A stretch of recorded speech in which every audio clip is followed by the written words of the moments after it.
Welcome back to our channel, ladies and gentlemen.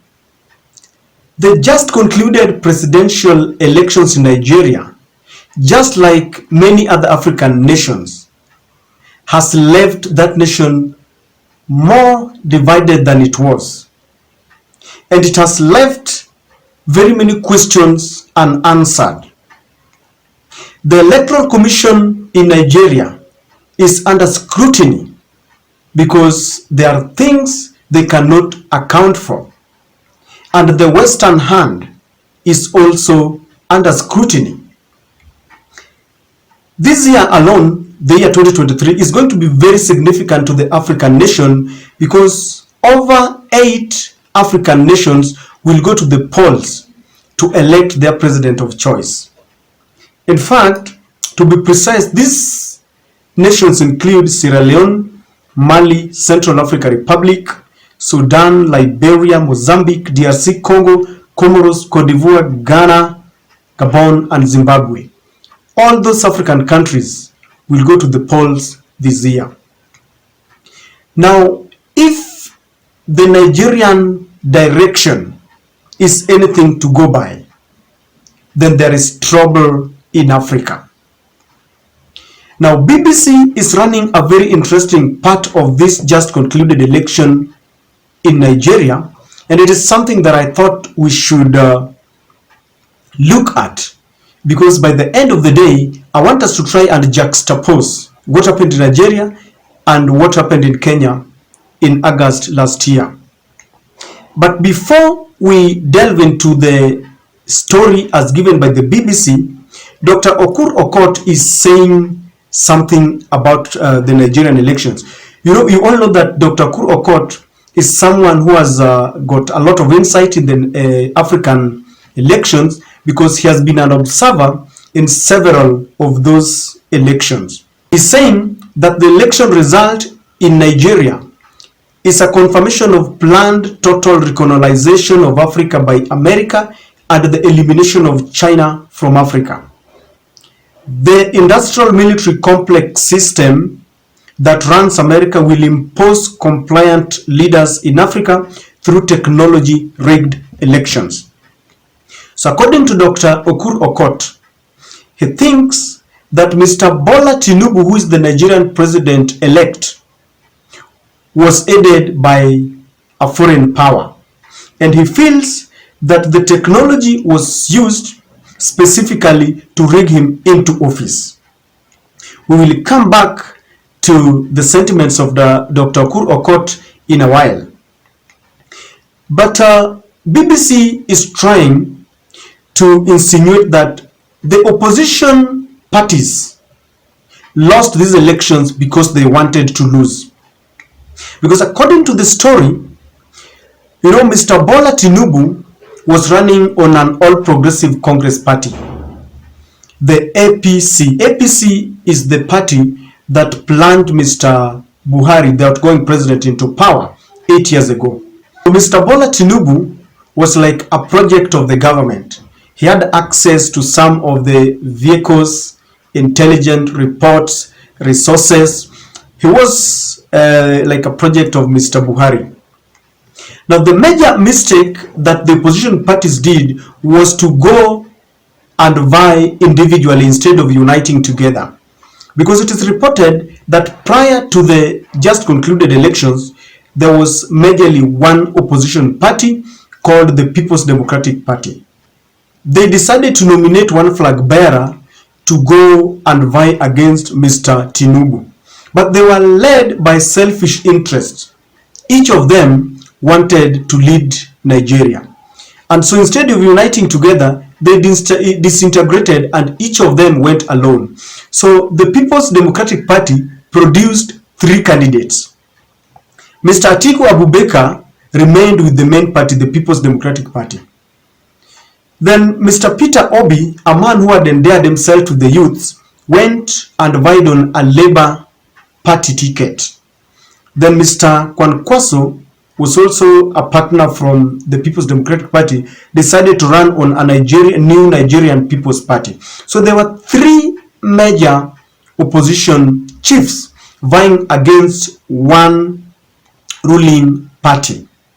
Look at the result, and it will tell you that if they had run together, the opposition would have been elected as the president of Nigeria. Because Mr. Bola Tinubu of the All Progressive Congress garnered 37% of Nigerians' cast votes. Atiku Abubakar of the People's Democratic Party garnered 29%. Then Mr. Peter Obi garnered 25%, and then Mr. Kwankwaso of New Nigeria People's Party garnered 6%. If you add the percentage votes of the opposition, they add up to 60% against the 37% of the ruling party, or Mr. Tinubu has been elected in office. So it goes without saying that if these three individuals had united together, then one of them would have been elected to become the president of Nigeria. Then they would have decided to now share power and work together. But because they decided to run as individuals, they have now been defeated. Now, one funny thing is that they have now united together again. They are calling press conferences condemning the Electoral Commission in Nigeria, condemning the results, and saying that they are going to contest the results until Mr. Bola Tinubu will vacate that office. And their supporters are asking just one question: why could they unite earlier before the elections, instead of now coming back to unite when the Electoral Commission of Nigeria has declared that Mr. Tinubu is the president? I told you that there are several African nations that will go to polls this year, and there are several things that we want to look at. One thing that goes without saying is that unity is something that is still a challenge to our African leaders.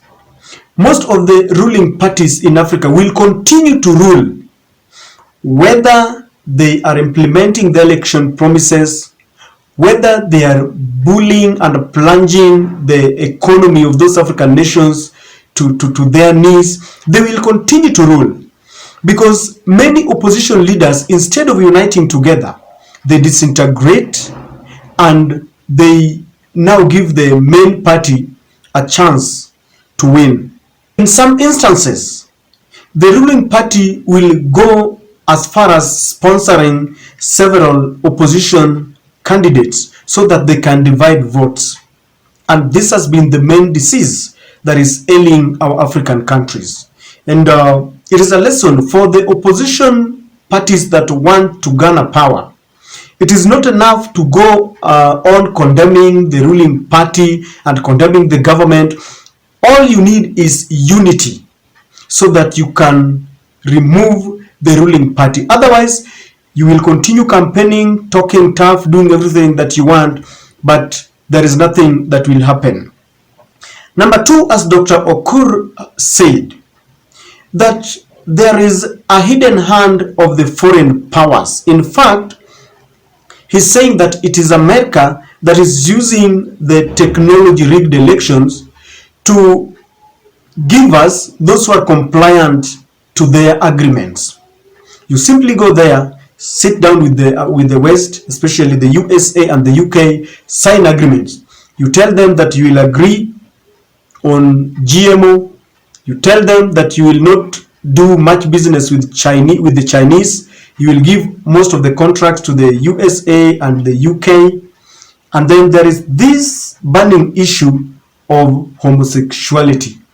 If you agree to that, then most likely you will sign an agreement. If you agree to all this, then the US will ensure that they aid your victory. They simply capture the Electoral Commission, they capture the judiciary, and then you are announced as the winner. If this case goes to the judiciary, they are already in agreement, and you are announced as the winner. So Dr. Okot is sending a warning to the other African nations that are about to go to polls to be very, very careful. Because I don't know, I can't talk much about the Nigerian elections because I'm not very privy to what really happened. But Dr. Ooko is saying that we should be very wary. I have mentioned all those African nations that will be visiting their polls. They should be very wary about the USA. The third partner in this election is the Electoral Commission. Many times, the ruling party will capture the Electoral Commission. They will ensure that they have the right people who dance to their tune. In fact, in Nigeria, BBC is reporting that in some of the opposition strongholds, the election materials were never brought in time. In fact, election started, or voting started 4 hours after the opening hours. In fact, in some instances, it is reported that in the opposition strongholds, people went to vote when it was close to evening, and then it was already dark and people were afraid because the security left and they were left alone. So they decided, we can't vote. And this is something that is happening in every election in Africa. They just decide to manipulate. Some people go to the polls and they don't get their names. Some people go there and they stand and wait for over 4 hours. The election materials are not there. In fact, it is reported that some of them went away because they were tired of waiting. And with this, they give an advantage to the ruling party, because in most of the places, in most of the regions of the ruling party, voting started on time and ended on time. So it is something that must be looked at. The Electoral Commission, the hidden hand of the foreign masters, and of course, unity of the opposition. In Kenya today, I have seen President William Samoei Ruto trying to buy all the opposition leaders to ensure that Raila is left alone. And I'm just thinking, if Azimio is not very careful, if some of them will agree to swear allegiance to the president, then they will be doomed. I remember in the last elections, President William Ruto tried to woo Kalonzo to either contest alone or join the Kenya Kwanza, but he refused. After the elections, most of the leaders, most of the MPs, governors, and senators who were elected on Azimio ticket have now decided to make a U-turn, and they are now supporting William Samoei Ruto. And he is trying to extend this so that as we approach 2027 is still very far, but he is trying to ensure that he buys the allegiance of every leader. In fact, that is why he has been taking the leaders from the Jubilee, so that Azimio is wrecked. And he's also trying to ensure that he manipulates the IEBC. He wants to ensure, because already he has succeeded in kicking out the Cherera 4. And of course, Mr. Chebukati and the other two players have gone home because their term has ended. So he wants to ensure that he's got the right people. And we all know that he is enjoying the support of the USA. The only problem now is that Kenyans are rejecting everything that they agreed, be it the homosexuality and lesbian, be it the GMO, and this is going to really be bring a very resultant or very big rift between him and the USA. So, ladies and gentlemen, this is something that is very interesting to me, because many African leaders cry foul that the elections have been rigged, that the ruling party is biased, that the Electoral Commission is biased, but their unity must come first. You see, when you are united, then you can fight as a team. But when you are disintegrated and contesting alone, then you are heading nowhere. And I think, ladies and gentlemen, that this is a lesson to all our African nations, that even if the Electoral Commission will be biased, but you are united, you can always be announced if you win.